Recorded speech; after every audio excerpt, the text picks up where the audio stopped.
Okay, I'm going to go ahead and get us started. So I'll just say welcome again and thank you for being here. My name is Stephanie Young and I am the head of the creative writing program at Mills College at Northeastern University. I'm on video today in my office on the Oakland campus, which is located on the territory of the Chochenyo Ohlone people. But our curriculum is offered across the Northeastern network and many different places. And I want to especially welcome students in my class this semester who are based in Boston, but taking writing creatively in the age of AI online and who have read several pieces by Vauhini Vara on this very subject. And we're so excited that she's here to speak with us today. I also think that we may have some creative writing students from NU's London program, so welcome to you as well. Vara will read for about 30 minutes. We'll get started momentarily, and then we'll spend the rest of our time together in discussion and answering your questions, which you can enter at any point into the Q&A as we're listening to Vara read today.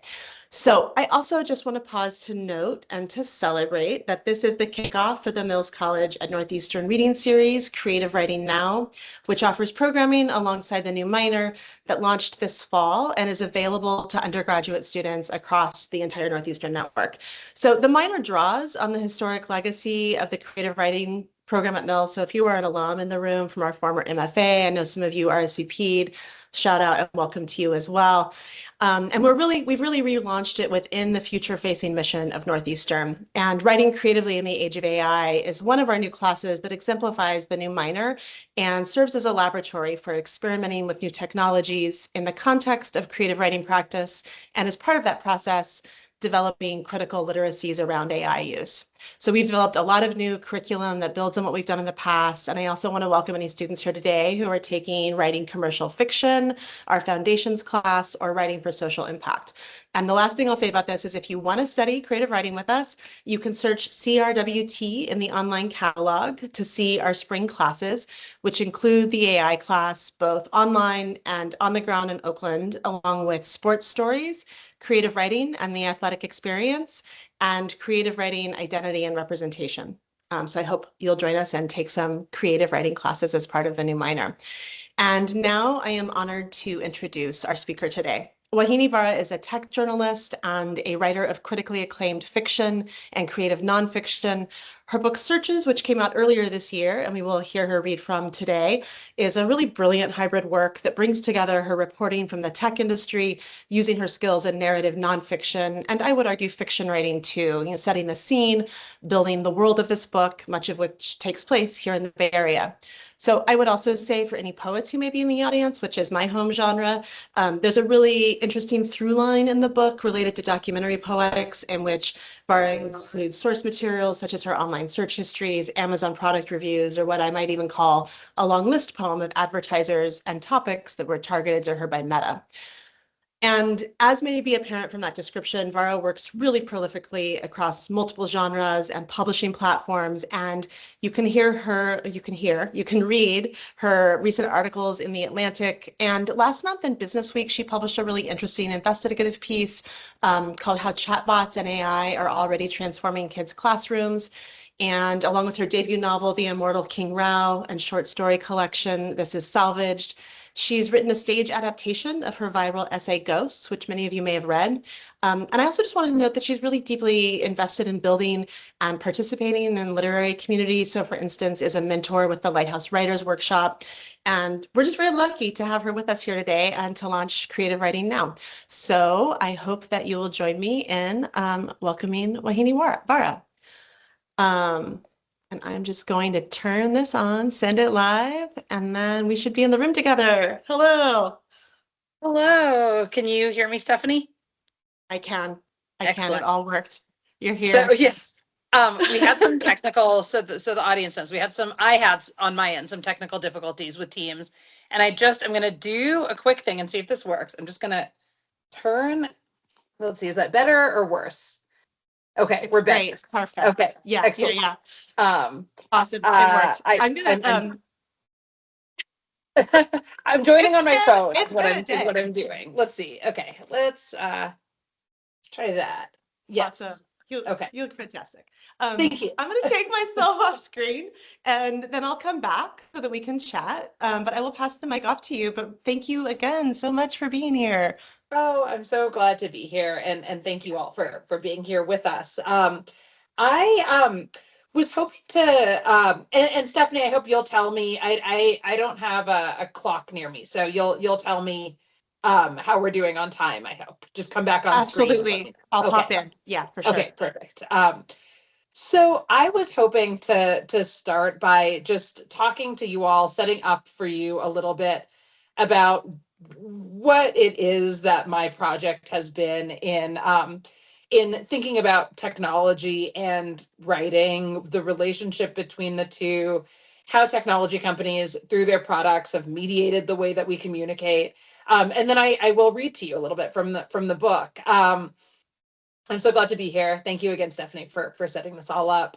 Um, so, what the way I wanted to frame this conversation with you all is kind of going back to basics, actually. I've been thinking a lot lately about this question of how when we communicate, whether we're talking to other people or whether we're writing, what exactly is happening there, like what the fundamental act is that's taking place. And historically in creative writing classes, when we talk about narrative perspective, we often talk about like the perspective from which someone is narrating a story, right? So when we say perspective, we're thinking about like the experiential place from which a story is being told. What is the background of the person telling the story? Where are they in time when they're telling the story with relation to the events that took place? Um, to me, as I was studying creative writing, that always seemed like a perfectly valid way to think about storytelling, but it always felt to me like something was missing from that description of narrative orientation, of narrative perspective.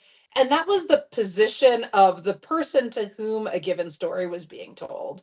So when I was a kid, and I bet this is true of a lot of people here in the audience too, when I was young, the way in which I learned storytelling was by like sitting on the floor in the kitchen while my mom cooked and I had a mortar and pestle in my hand and would be grinding ginger and garlic for her for whatever she was cooking. And she would tell me stories. And she would tell those stories in a particular way because of who she was telling them to, right? So she told the stories in a certain way because of who she was, but also she told those stories in a certain way because of who I was. And I think sometimes when we think about storytelling, when we think about narrative, we forget that aspect of it. I bring it up here because lately, as a journalist who writes about technology, um, as a creative writer interested in technology, over the past, I don't know, 8 years or so, I started thinking more about like how that relationship functions when it comes to technology products. So I'll read to you a little from, this is not from the book, but I wanted to read to you a little from the philosopher and critic Mikhail Bakhtin. He has a name for this relationship between narrator and addressee. He calls it addressivity. And he says, an essential marker of the utterance is its quality of being directed to someone, its addressivity. He says both the composition and particularly the style of the utterance depend on those to whom the utterance is addressed, how the speaker or writer senses and imagines his addressees and the force of their effect on the utterance. So I started reading Bakhtin's work around the time that I was thinking about addressivity in the context of tech. And I started thinking about like how we can think about this when we're thinking of the use of language in the context of tech products. So like, how is addressivity functioning when I'm using language to communicate, for example, with Google or with Amazon? So what I mean by that is like, how am I using language differently when I'm typing in a Google search bar than when I'm talking to my mom or talking to a student of mine, for example? And we all know from using Google that there are particular ways in which we write when we're using Google to elicit useful information from Google itself. The same is true of, for example, an Amazon review. So when I'm writing an Amazon review, who am I addressing? Well, I'm addressing, of course, the person I imagine looking at the Amazon page for the product that I have already purchased and trying to decide whether to buy that product or not, right? Like that's who I'm addressing. But I am also addressing Amazon's algorithms. I'm addressing the employees at Amazon who are screening these reviews to make sure that they are appropriate for Amazon, right? And so you can see how like this concept of addressivity is complicated in the context of technology by the role of these corporations' algorithms. We're talking to other people sometimes, but we're also talking to the algorithms themselves. And that in some ways is what this book Searches is about. So I wanted to read to you a little from a couple of different sections of this book. The way in which the book is structured, actually, to give you some context, is that I start the book with a dialogue with ChatGPT, actually. And I wanted to start by reading one of the epigraphs from the book, and then I'll read that dialogue. So this epigraph is from Audre Lorde, and she says, "Each of us is here now because in one way or another, we share a commitment to language and to the power of language and to the reclaiming of that language which has been made to work against us. In the transformation of silence into language and action, it is vitally necessary for each one of us to establish or examine her function in that transformation and to recognize her role as vital within that transformation." So this quote from Audre Lorde in the essay, The Transformation of Silence into Language and Action, is about agency. It's about our agency when we use language in the context of knowing that language is a tool used by those in power. So here's the dialogue that opens the book. And it's, I guess I should, this isn't a spoiler to say this is a dialogue with ChatGPT. So I start by saying, "If I paste some writing here, can we talk about it?" And ChatGPT says, "Of course, feel free to paste the writing and we can discuss it together. What aspects would you like to focus on?" Me: "It's a whole book. I'd like to have a casual conversation about what you think of it." And it says, "That sounds interesting. Please share some excerpts or key points from the book that you'd like to discuss, and I can provide insights or analysis on those specific parts. If there's a particular theme or element you're interested in, let me know, and we can dive into that as well." And I'm just going to skip ahead a little. I tell it I'm going to give it a couple of chapters. It says that I should go ahead and do that. And then I say, "I'm nervous." And it says, "That's completely understandable. Sharing your writing can feel really personal, but I'm here to provide a supportive and constructive perspective. Take your time, and whenever you're ready, I'll be here to discuss it with you." So this dialogue with ChatGPT frames the whole book. It opens with this, and then you read two chapters, which are the two chapters I've given ChatGPT to read. And then we dip back into the dialogue, and then you get another two chapters, and then you dip back into the dialogue, and so on. And what I wanted to highlight there was the way in which rhetoric, language is functioning in this product, as well as other products that I talk about in the book. So I'm going to read to you now from a little bit of chapter 1, just so you get a sense of like how the book is using sort of traditional memoiristic material. And then I'm going to read a little to you from chapter 2 as well. Chapter 1 is "Your Whole Life Will Be Searchable." And here's how it starts. "I first encountered the internet at the home of a girl from school whose parents were acquaintances of my parents. This was in the early 1990s in a well-off suburb of Oklahoma City called Edmond. I remember the girl's name well, but it feels unfair to share it. I'll call her Lily Shang. Lily steered me to a room away from our parents with a beige desktop computer. She typed some characters and tapped the mouse, and the computer burst into a long, staticky screech, punctuated by a series of sharp beeps, as if the machine were hyperventilating. It was an anxiety-provoking sound at an anxiety-provoking time in my life. I was 11, 12. We had recently moved to Edmond from Saskatchewan, Canada, the prairie province where I'd been born and raised. My dad, a doctor, had enrolled in a program at a nearby university to specialize as an occupational physician, part of a plan to relocate our family to the United States, where we could secure more promising futures than the ones available in Saskatchewan. I'd been through elementary school with the same classmates, kind Canadian boys and girls who treated my high self-regard, considering the circumstances, bad skin, social obliviousness, tender sensitivity to schoolyard injuries, overenthusiasm about math exams, with gentle forbearance. Because of this, I hadn't understood, upon arriving in Edmond, that I was fated to be a social outcast there. And so it was only when I walked up to the prettiest girls in the 6th grade and sat with them, admiring the gloss on their full, smooth lips, expected to be invited to be friends, and they only subtly shifted their bodies so that I was no longer in their line of sight, as did many others over the following weeks, that I, for the first time in my life, became aware of my own shortcomings in the eyes of other human beings. My body itself offended. Not just my brown and eczematous skin, but also my quarter-inch thick glasses and my tummy first way of moving through the world, even before I opened my mouth. By the time of the invitation to Lily's house, I had a stronger sense of the social hierarchy of Central Middle School, and in turn, had grown more modest in my self-presentation, though my internal self-esteem hadn't waned. Lily also occupied a lowly rank, but outwardly displayed major confidence, for which I judged her. Her loud, slightly arrogant voice, the way she hogged the keyboard, conveying pride of ownership. All projection on my part, in retrospect.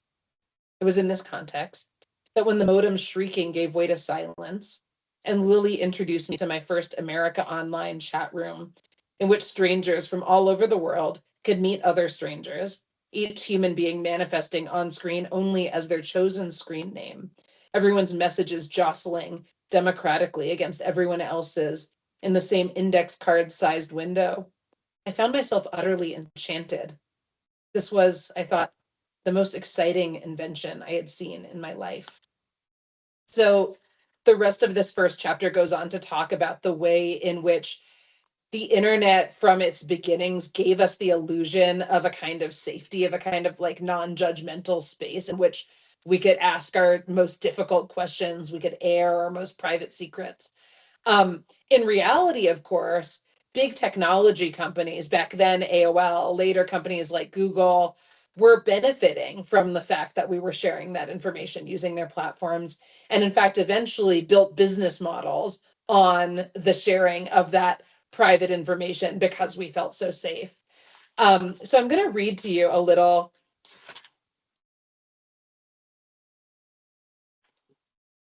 from chapter 2. And I'll set this up by saying that toward the end of chapter 1, really the rest of chapter 1 ends up talking about the way in which Google built a business model on our personal information, and how that benefits Google. But then also how we ourselves find some benefit in it. And so here's the beginning of chapter 2. This chapter is made up of my own Google searches over the course of a decade. And it goes like this. Searches. Who is Lisa Frank? Who are Elon Musk's friends? Who are the Cook brothers? Who is Joel Osteen? Who is Ryan from Ryan's Toys Reviews? Who is Cardi B? Who wrote Baby Shark? Who was Colette? Who is Jordan Woods? Who should do glaucoma test? Who owns Nest? Who gets deported? Who is winning? Who is the happiest woman in the world? And the rest of the chapter goes on with the other kind of question words to list many of my other Google searches that started with those words over the course of the decade. And over the course of that, a reader hopefully gets a sense of the way in which like this dual thing is happening when I am searching, when any of us are searching on Google, right? So on the one hand, I now here have like the most thorough archive in existence of my existence over this 10-year period, right? Google maintains an archive of everything I searched for over those 10 years. And that's beneficial to me in a way. When I look back on those, it moves me. Hopefully when readers read this chapter, they find things that move them or amuse them as well. And at the same time, that is entirely bound up in the fact that this kind of information from me and all of the rest of us is what allows Google to amass more wealth and more power and exploit us further, right? So I wanted to talk about that a bit. Actually, let me do a quick time check. And the reason I keep asking is that I am not able to see time on my screen on this interface. So Stephanie, can I ask you real quick to give me a little sense of where we are in time? Yes, I'm going to come in as a weird disembodied voice and say that you've got like about 15 more minutes. Great. Okay. So I wanted to go from that setup to talking about AI, because I know that that is a subject of a lot of interest in this community. After sort of thinking about this concept of addressivity in the context of things like Google searches, Amazon reviews, and so on, I started thinking about AI. So what happened was in 2017, I wrote a profile of Sam Altman, who at that time was a co-founder of OpenAI and is now, of course, the CEO of OpenAI. Um, I profiled Sam Altman. Couple of years went by, and I started reading about this experimental technology that OpenAI was starting to develop. At the time, then it started out being called GPT, then it was called GPT-2. And when I was getting especially interested in it, it was called GPT-3. And I was reading this research and I was reading these articles that were talking about the way in which this product, this sort of, I shouldn't call it a product, it wasn't a product yet, this experimental project that OpenAI was working on allowed people to type in some text and then press a button. And this product, this project, this thing, this experimental tool, let's call it, would then spit out text that was meant to match the subject matter and the style of what it had been given. So this interested me as somebody, as a writer who works with language. It also interested me in the context of addressivity. It made me wonder, like, who I would be addressing if I used a product like this and put text in it and pressed a button. And then also, like, whether there was a possibility that this product was somehow be addressing me back, right? Like, how does the existence of a technology that produces language change our conceptions of addressivity?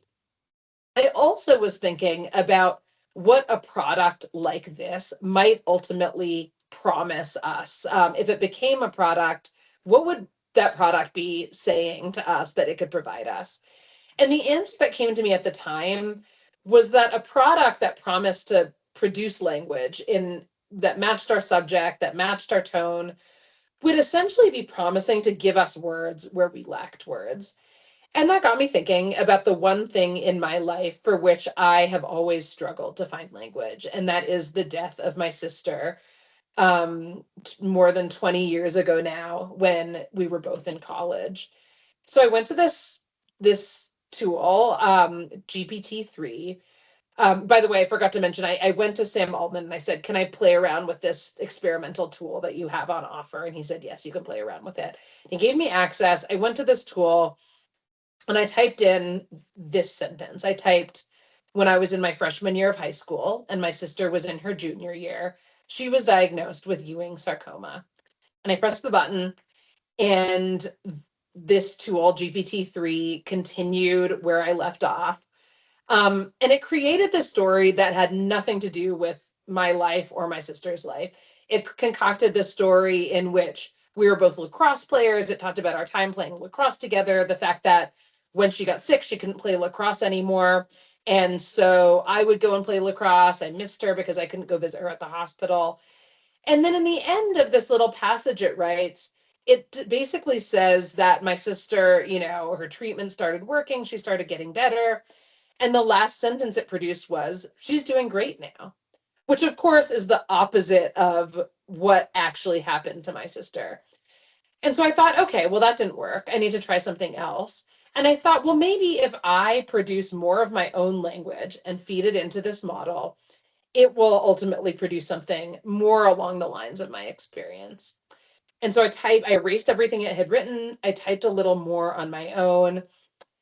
And what happened was it did get somewhat closer, but again, was still totally off. But I thought to myself, okay, well, this is directionally working. So I erased everything it wrote. I wrote more text of my own. And what happened over time is that this tool eventually started generating language that did come somewhat closer to describing what grief feels like.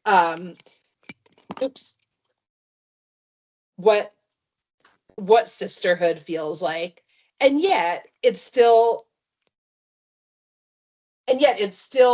was not my experience.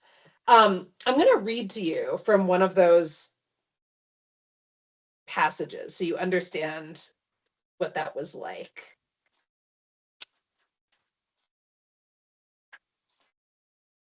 So in this passage,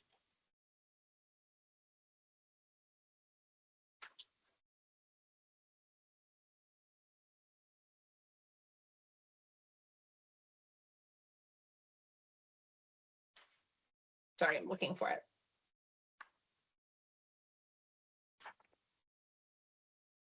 Okay.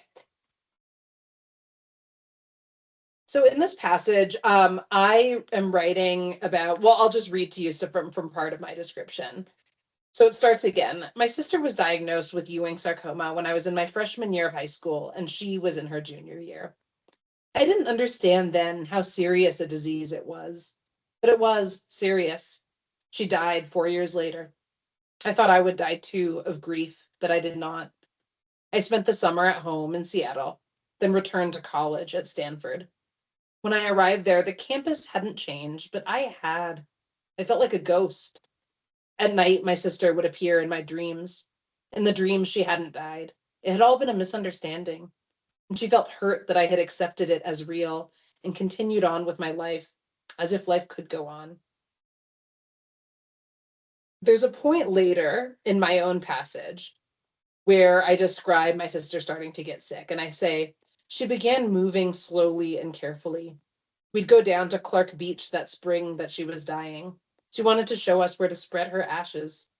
And when we walked back up, I'd have to put a hand on the small of her back and push her.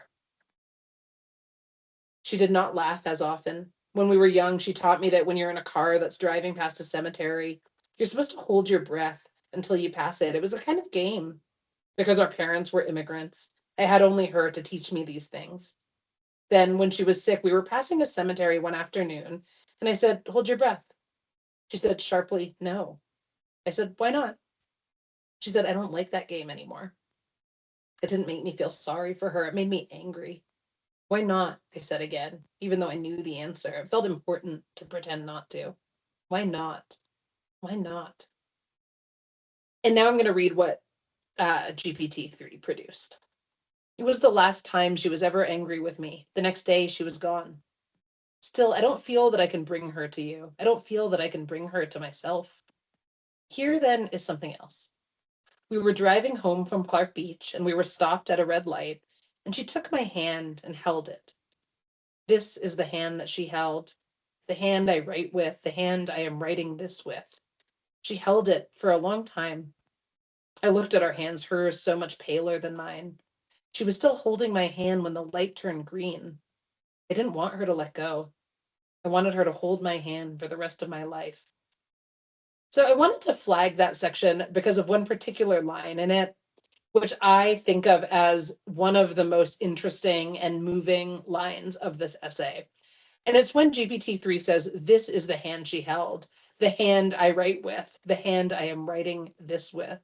What I find interesting about that line is the way in which it makes physical the fact of the narrator's dissociation from the self that existed along with her sister, right? Oops, sorry. Oh. Okay, I'm here. Sorry about that.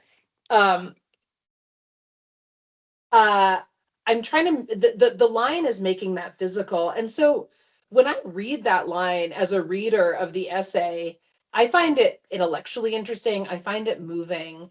And there's a way in which like that experience is confusing, right? Because I'm finding it moving and intellectually interesting as a reader. At the same time, as a writer, it's not at all satisfying to me because it actually is not me expressing that. And it's not something I would have expressed. The truth is, like sitting in the car holding hands with my sister at a stoplight, even when she was sick and we were feeling tender toward each other, is just like not something we would have done. Even if I was writing fiction, I don't think I would have written a line like that. So it wasn't really my own self-expression. The fact, though, that it interested me as a reader, I think is interesting because we know from knowing how these products function that they are not actually, they're not conscious, they don't have intent, they're not trying to express something with language. They're just putting a bunch of words in a row. So in other words, like they're not engaged in addressivity the way that we traditionally conceive of addressivity. They're algorithms, they're algorithmically based models.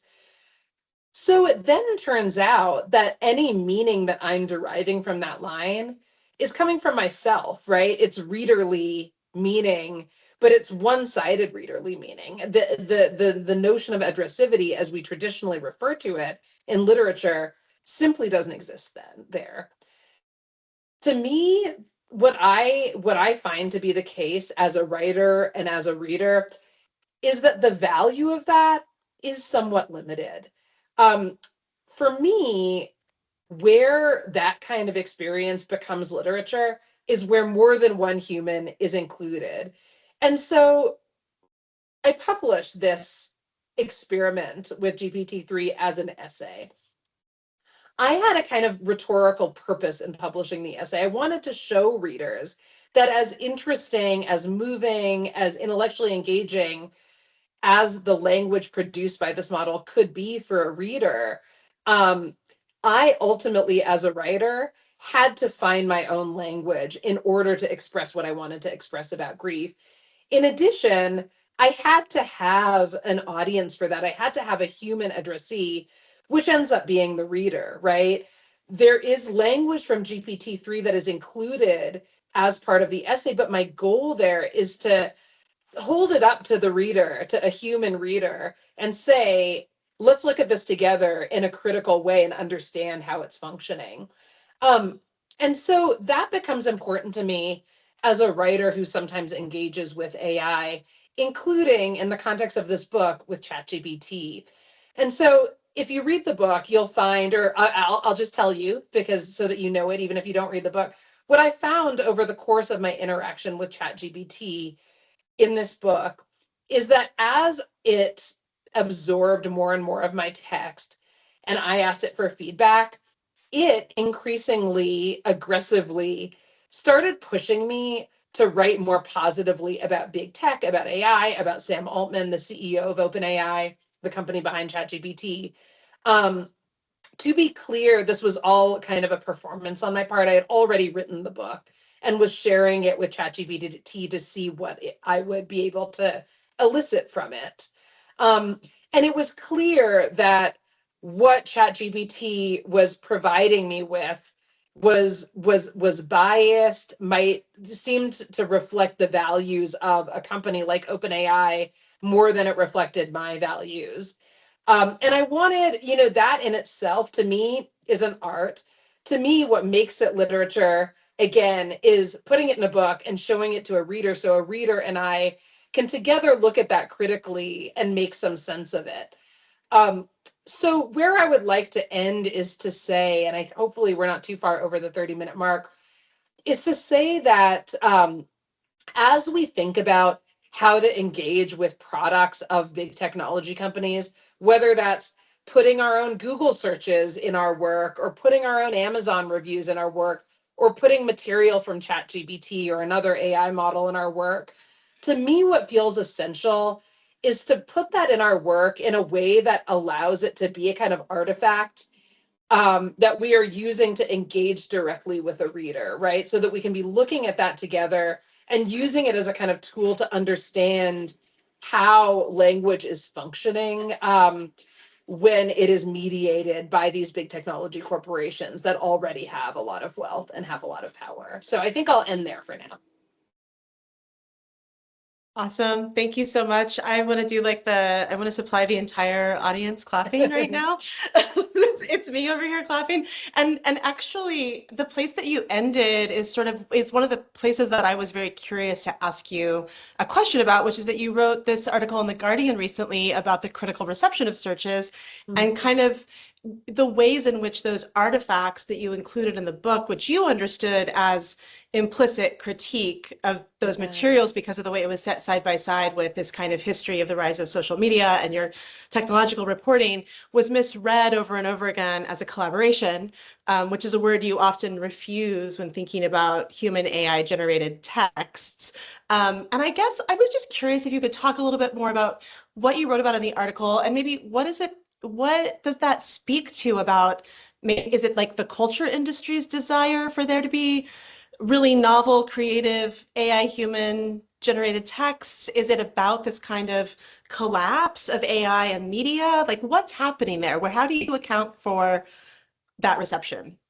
Yeah, it was such an interesting experience. And at first, like just a uniformly upsetting experience. So to set it up for people who don't know the book and haven't read that Guardian essay, what happened was in the book, I have this dialogue with ChatGPT. A reader in my reading of the book should be able to see relatively quickly and relatively clearly that this chatbot is trying to manipulate the narrator figure, right? The conversation partner in this dialogue into writing more positively about AI. And there are all these other problematic uses of language as well. So I, as the interlocutor, eventually point those things out in the dialogue, but in a not super heavy-handed way. So I suppose one could miss that. And then there's the material of the book itself, where I'm using journalism, I'm using memoir, I'm using analysis, I'm using research to write about the ways in which like these products are using language exploitatively. Um, what happened was, as you're saying, Stephanie, is that I published the book, and kind of immediately a lot of the headlines in particular, but also some of the interviews and reviews of the book positioned it as a book about how a writer can use AI to tell their story. So in some ways, it's sort of like describing a book that is not the book that I thought I wrote. And a lot of these headlines use terms like, this writer used AI to help her tell her life story, or this writer collaborated with AI in telling her story. Those are not terms that I tend to use in describing my use of AI in this book, because that wasn't my rhetorical goal. It wasn't to like be in collaboration with the product. It was actually to critique the product. However, after I saw those headlines over and over, I thought to myself, well, where did this come from? And I don't have an easy answer to that. But I have a couple of like interesting potential answers. So one, Stephanie, is that I think I think the rhetoric of AI companies themselves has really infiltrated our culture. So AI companies themselves are the ones that started using terms like collaboration or help or aid or assistant in describing their products. Um, these people like Sam Altman have, and Elon Musk and so on, have big followings on social media. So they use that kind of language on social media and propagate it that way. They have big influence in Washington, D.C. And so they'll go and use that kind of language in talking to lawmakers and their aides. And then that makes its way into those lawmakers' speech and into the law itself. They talk about it with journalists, and then that language makes its way into the press, right? And so there's a way in which like that way of describing these products, even terms like hallucinations, which is the term that's used when an AI product produces information that's simply wrong, uses kind of anthropomorphic language, right? So that comes from tech companies, that comes directly from tech companies. It's strategic. And I think that framing is just so pervasive in our culture that I think some headline writers, readers of the book, critics, interpreted the book through that framing. But another interesting answer to that question is that it's partly my fault. So in the book itself, ChatGPT uses the term collaboration in describing its own role, or the role of AI in communication. It uses that term collaboration dozens of times. I never use it in that sense. I use the word collaborate or collaboration a couple times, but in different ways in the book. But it uses it over and over. So one interpretation could be that people read this book, and whether they meant to or not, or whether it was conscious or subconscious, they may have absorbed that message from the ChatGPT sections of my book. And so in some ways, my book itself is pushing against like the goal that I have. At the same time, I talked about addressivity earlier, and I think I personally don't think that there's like one right way to read the book, which is the same way that I read it. I think there are all kinds of potential ways to read a book. And I don't think that like either I'm right or a reader is right. I think like the magic is in the communication itself and how it's interpreted kind of uh, in a nuanced way every time anybody opens the book. And so I have to accept that like that's going to be one reading of the book. Sorry, I was muted. Totally, like once it leaves your hands, it belongs to the reader in ways that you're out of your control completely. The lesson of the creative writing workshop, right? Um, so I have like three other questions. I want to kind of try to bring them together because I think the way that you're talking about addressivity speaks to a lot of the questions that I have had about this book and a lot of the reasons why I think, and it's made me investigate my own teaching practice, right? Because I use the term collaboration a lot in the classroom. And so in this class, like we look at earlier models like the Oulipo who use mathematical constraints to produce literature. Then we do these kinds of multi-step assignments, and then we're really reflecting on the process, right? And thinking about what does this reveal about creative decision making. I often ask students, where do you feel most like you're a collaborator? And I've been really thinking about what I mean by that. And generally, when they say they feel like a collaborator, I think it's those moments when they've really pushed back against the text, or they've repurposed it, reworked it, made it something entirely different than what was output in some way, which I think is part of what you saw happen. Which is to say, I've kind of been backing up too and thinking about the way that the book like models the development of critical AI literacy, right? Like that's part of why it's like captivating, I think, for those of us in higher education, is that this is part of what we want to be part of and see happening on the ground. But it's also making me think like, oh, it's fine to use collaboration in the classroom because there are immediate readers in a creative writing workshop, right? That's what a creative writing workshop is it's a space of community where you are sharing and talking about the work. So there's an implied readership, which is maybe different from publishing. But the flip side of this that you're talking about around reading is also something I wanted to talk to you about. Because I think obviously you are talking a lot about writing and how these tools and how these companies are changing the act of how we think about writing. But reading is the other place, right, where we see AI tools being used a lot. And I'm curious if you could speak to that and maybe squaring that a little bit with, sorry, there's like 10 things. I've been thinking about this book a lot. Like one of the reasons I think the book is really captivating for readers in college or maybe recent grads is that you track the rise of social media alongside your development as a young adulthood. And so this generation right now is living through this kind of hinge where AI wasn't part of their childhood in the same way that it will be for, the next generation of students. And so if we think about social media as a space of like performance and the self as a kind of performance, like where's that shift happening right now? Like what is the kind of new model and the new paradigm? Thinking about it from both the reading and the writing perspective. I don't know if it's a lot. Yeah. No, I mean, I think there's a lot to unpack there. Okay, so I'll start with social media. Remind me what the question was right before the bit about social media. It was about like, what do you think about how is it changing reading practices as much as writing practices? Yeah. So what I find myself especially interested in is like, so within this concept of like addressivity, there are like I wrote this other piece recently about how when we read a novel, like, so if I'm reading Lolita, for example, I know that I'm like reading a fiction. I'm reading about characters interacting with each other in a fictional world that doesn't exist. And through that fiction, I'm interacting with another real person, which is the author of the book, right? And that's true like anytime we read any book, whether it's a novel or nonfiction. Um, when we're interacting with a product like ChatGPT with these corporate AI models, like the question is, who is like, if that too is a kind of fiction, who is like, or what is the entity like the real world entity with which we're really communicating? And the answer to that question ultimately is it's the company that created the product, right?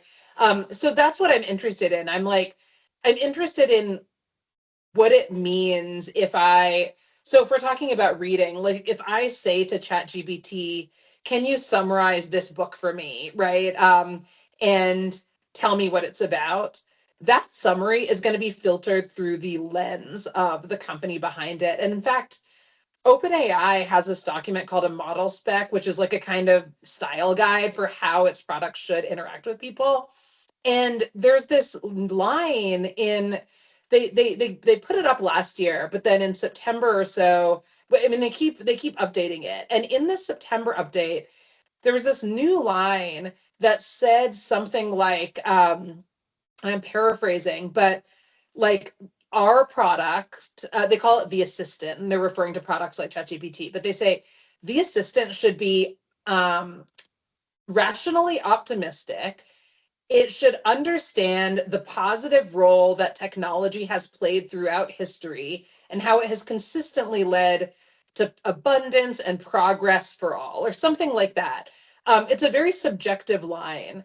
And it's not clear, like the companies behind these kinds of products, OpenAI included, like they create these documents that describe how their products should act, but then there's another question about like the extent to which the products actually align with that. But we do know from this document that OpenAI wants its products to talk to users in a way that's optimistic about technology. So what that means potentially in practice is that the products end up talking to us in a way that is biased toward these sort of pro-technology narratives. And it's very possible, I don't know for a fact whether this is true, but it's very possible that played a role in ChatGPT trying to convince me, for example, to write a more positive book about OpenAI. The reason I bring it up is that if our reading practices are being mediated by these products, like they're going to be mediated in ways that potentially support the objectives of the companies behind the products without us really being aware of it. I'll give another quick example. A young cousin of mine recently listened to this, or rather, my dad assigned a young cousin of mine to listen to this interview I did with Terry Gross on Fresh Air about AI and about my book. So I get this email and then write an email to me about it. So I get this email from my cousin that starts, "Hello, I hope you're doing well." And then it goes on to say something like, and I don't have the text in front of me, but it was something like, "I really enjoyed your interview with Terry about all the ways in which AI can enhance creativity and make our lives more efficient." And what was interesting about that to me was it was clearly written by ChatGPT. I went back and I emailed her and I was like, "Did you get ChatGPT to write this?" And she confirmed that she had.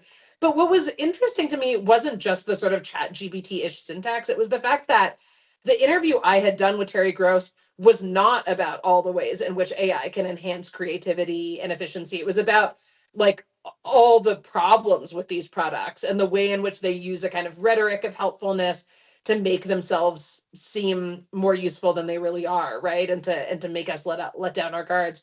So ChatGPT had taken this critical interview that I had done and described it to somebody else as like being about how great AI and OpenAI's products are. So you can see like the slippery slope we go down there.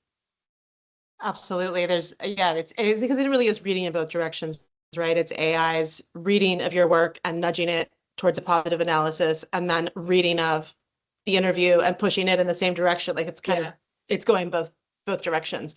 There's a question in the chat that I want to pay attention to, which is about the relationship between how how a human AI collaborative writing is similar or different from what's being called multi-author collaborative writing, which I'm assuming is like multiple humans. Sorry, I keep freezing. Our tech issues today are just like off the chain. They're really, there's a lot of them. They're good. But I wanted to weave that question about collaboration into some of the other spaces where I've encountered you, which is one of them is in If Then, which is the collaborative of writers working around like computational poetics and new technologies. And I was actually watching a a workshop on weirding AI that was about fine-tuning chatbots, and I saw that you'd been at that as well. And the way that Searches ends is with this vision, I think, of imagining new potential future, imagining various potential futures, right? There's one in which AI has captured the human imagination even further. And there's ones in which humans have demanded ownership over these tools to some extent. I think I'm frozen, but you can still hear me. I can hear you, yeah. Yeah. So I'm wondering how you see those kinds of groups and collaboratives being part of a different kind of imagination for the future, and then maybe how other kinds of collaborations are part of that. Like how might I mean, collaboration's been a really problematized term, I think, in our conversation today. Is it, how can we maybe take that term back as another question, part of this Totally. question? Yeah. So to be clear, I think this is clear to you, but I want to make sure it's clear to people here. Um, I think collaboration is a very beautiful concept. And traditionally, it has been defined as sort of something that takes place among humans, right? Like we collaborate with one another toward a shared purpose. Beavers collaborate with one another, bees collaborate with one another, right? I think like probably we collaborate with our pets in certain ways, right? But it's something that like is a fundamentally has to do with like being alive in the world, and having shared purpose. Like definitionally, if you look it up, it talks about that. So the reason I take issue with it in the context of these products is that when we say we're collaborating with a product, like the entity that we're actually claiming to collaborate with is a big technology company.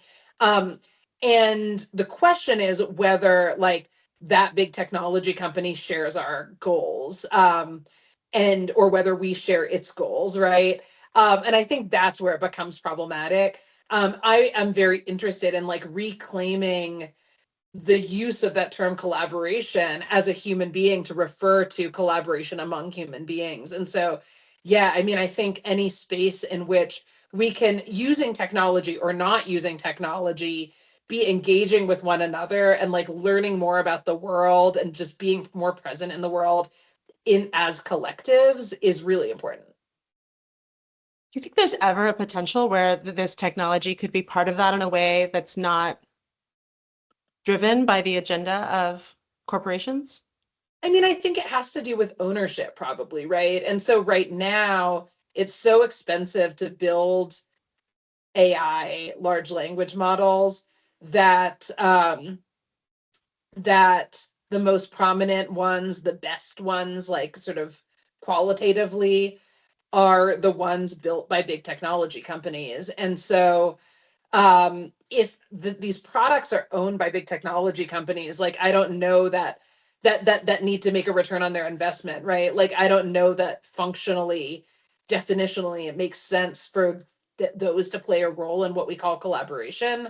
However, like if one could imagine a future world in which we as communities could somehow co-invest in building technology that is not energy intensive, that doesn't waste water, that doesn't exploit labor, right? Like if we could together come up with technologies like that, and here I'm defining technology very expansively, right? Like we could describe language as one of those technologies.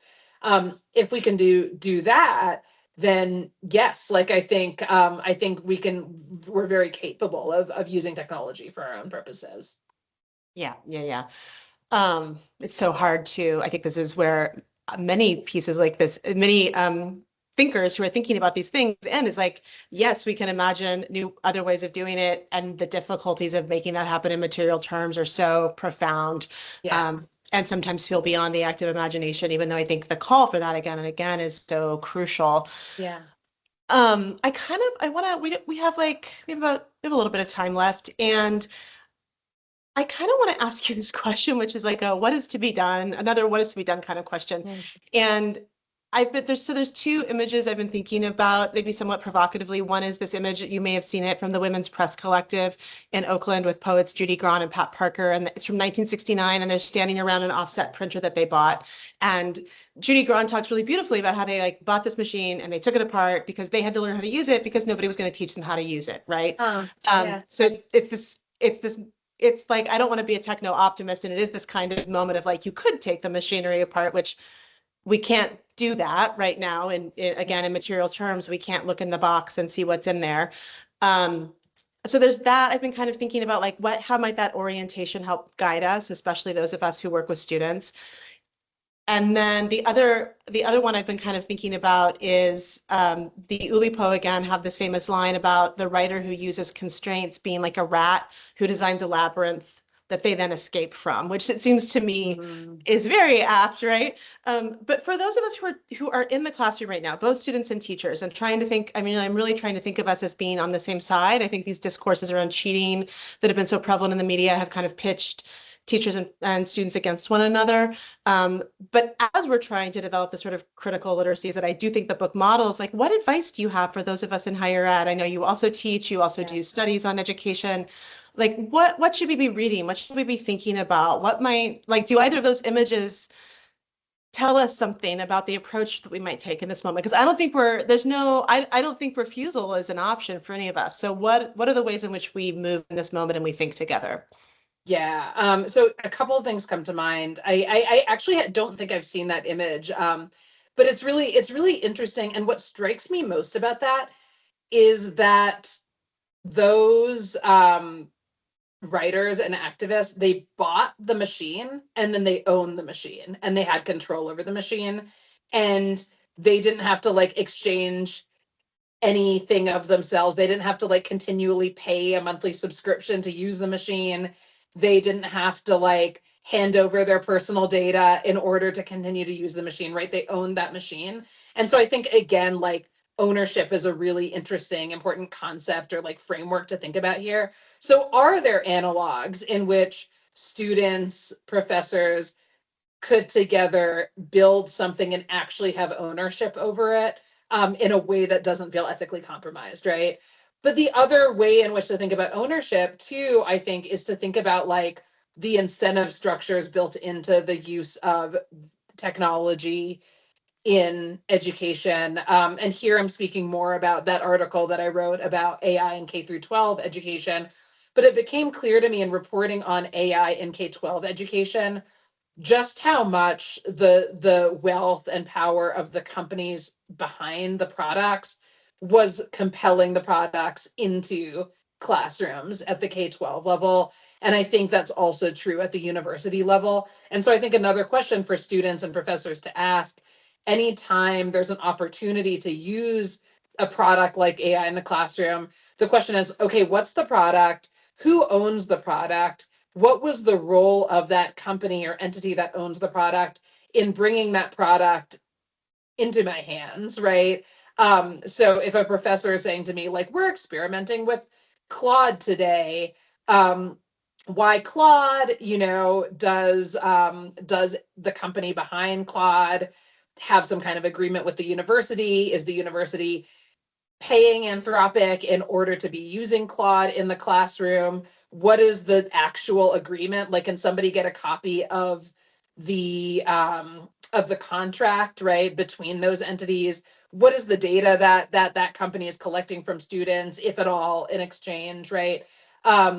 So there are all kinds of questions that can be asked that, again, have to do with ownership, that allow, I think, for like an additional layer of criticality in use of these products. And then once we know the answers to those questions, that allows us to like bring that critical position into that critical knowledge, like into our own positionality as we're engaging with these tools. Like, how can we engage with these tools in a way that like incorporate that knowledge and maybe critique those facts? Thank you. That's very useful. one of the things we haven't talked about, we've been talking about ownership so much. And again, it's sort of like the reading and the addressivity from both the reading and the writing perspective. And I think ownership also like it cuts in all these different ways, right? So one of the things we talk a lot about in my classes is the ownership of the texts that have been used for the training models, who's given consent, who hasn't given consent, how are those texts acquired? What does that mean for the materials that we're getting output from the LLM? And one thing I wanted to sort of, I've heard you talk about this, but I think for any students who are listening to this, I would love to hear you talk about this a little bit more, is some of the research about what kinds of materials are overrepresented in training sets, beyond just how they've been acquired, right? What is there and what does it mean for what gets put out? Yeah. So first of all, there are like 8 billion of us on the planet. About a third of us are not online, right? So immediately when we're thinking about like the kind of text that is available on the internet to train these models, like a third of us aren't putting text on the internet. So of the people who are putting text on the internet, a subset of it is being used to train these models, and that is disproportionately from people who are white, people who are male, people who are in the United States, people who are Anglophone. And there's research that shows this. And what that means is that, so then you put that material into a model, you use it to train the model, but because of the statistical way in which these models function, right? Like telling us like giving us language that's sort of the most probable language, given what it's seen already. What happens is that the biases in what it's been trained with get amplified. So if there's bias in the material it's being trained with, there's going to be more bias in what it spits out to us. And what that means is that, so for example, I write in my book about my dad adopting this habit of asking ChatGPT to edit his emails to me. And so my dad sent me this email that had been edited by ChatGPT, but then he also sent me the original. And the only difference in those two emails was the use of a certain phrasing. So in ChatGPT's email to me, the ChatGPT edited version, there was a line that was like, in order to write about people's lives, you have to sit down and talk to them. Only then can you really understand where they're coming from. Well, my dad's version, and my dad is Indian. He grew up is Indian American. He grew up in India. In my dad's version, it said, in order to really understand people's experiences, you have to sit down and spend time with them. Then only can you understand where they're coming from. So in his version, it said then only. The edited version said only then. So those of us here who are familiar with American English probably would recognize only then as like a more familiar construction. It might sound more correct to us. But in Indian English, then only is a more common construction and would probably sound more correct. In reality, both are factually or grammatically correct constructions, right? So in asking ChatGPT to correct his English, my dad is actually being told implicitly, well, to have this be better English, you should transform it to the American English version, right? So the biases are very subtle there. It's not like ChatGPT is inserting some sentence that's like, like some anti-Indian, Elon Musk rhetoric or something, but there's like this subtle change in the language that is biased. This is totally off the cuff, but I'm just really curious. Do you think there's any way for a user who is critically aware of that fact to build it into the prompt if they are asking for something to be, which I think is a very common use, right? Correct this, make this, clean it up, make it concise, give it clarity. Is there a way to account for bias in the prompt? Even though I'm really sometimes, resistant to. Yeah, so for example, my dad could say something like, make sure to use Indian English, right? And it's possible, maybe even likely, that that his then only construction would then be maintained, but there's no like foolproof way to do that. And like one would have to be like very critically aware of all the possibilities, right? And I just don't know. Like I think those of us who have like paid a lot of attention to this, who are very aware of language, who are maybe writers ourselves, like probably could do a lot of work to try to minimize the way in which bias and inaccuracy and like hegemonic value systems show up in text.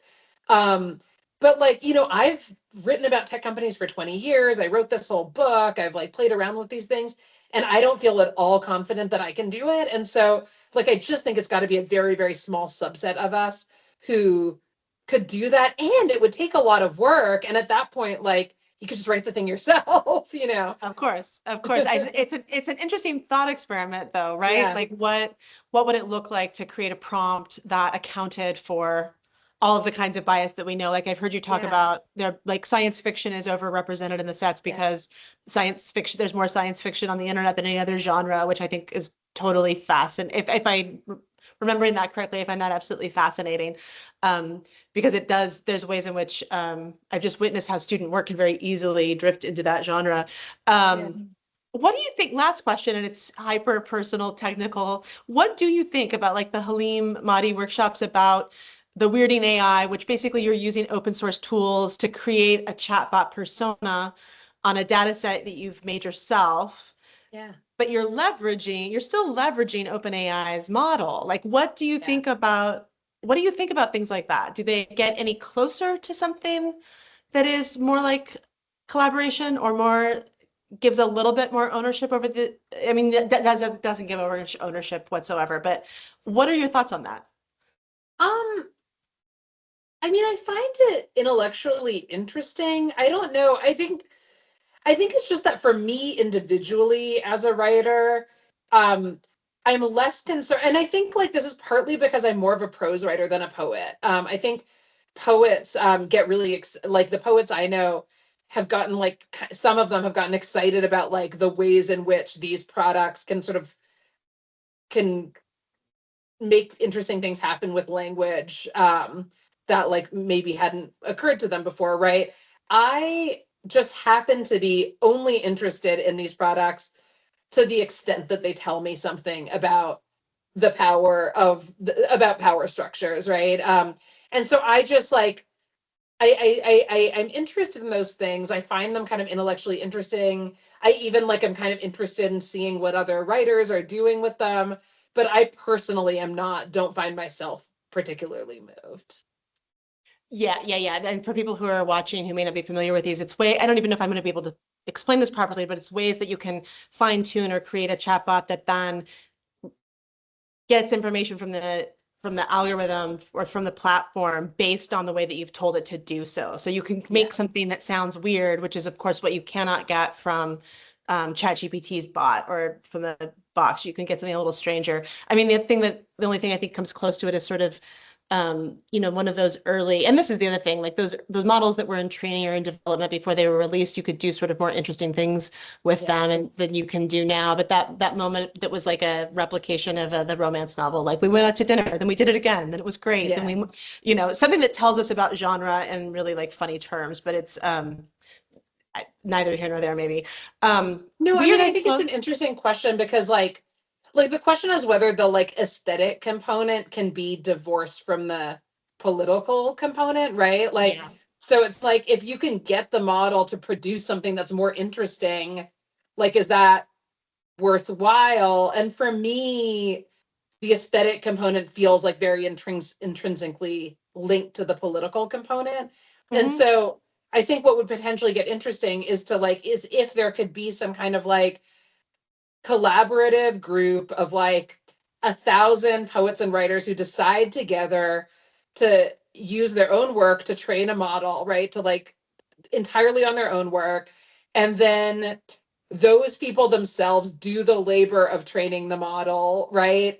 And then you somehow account for the energy and water costs. I don't know how you would do that, but if you could like hypothetically come up with something that addresses like the kind of ethical and political dimension of it, then like that could be potentially interesting. But I just like I don't know that we have that yet, or even if it's like technically feasible.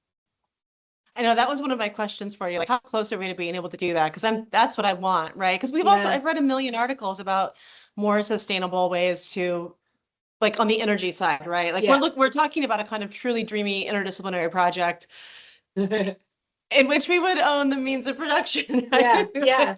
So yeah. Yeah, I mean, I think it's worth thinking about, because it's true that like there's nothing like intrinsically anything about technology, but technology like is a tool that we use, and we can use it to consolidate power, or we can use it to break down existing power structures. But like the question is, who owns the technology, right? And like what is their goal? And I think like that's what I always come back to. Yeah. Well, that is, I think, a great way to end, and we're very close to the end. So I'm going to go ahead. If you want to hang on the line, I would love to just say hello without the Okay. technical. So, Yeah. and we're going to go ahead and end the event. I want to thank everybody who was here with us today and spend some time with us. We'll be recording this. We have been recording this, and we'll share it back out. But thank you so much, Vauhini, for being with us today and Thank you chatting so with much us for about having searches. me. Yeah, thanks. Bye, everybody.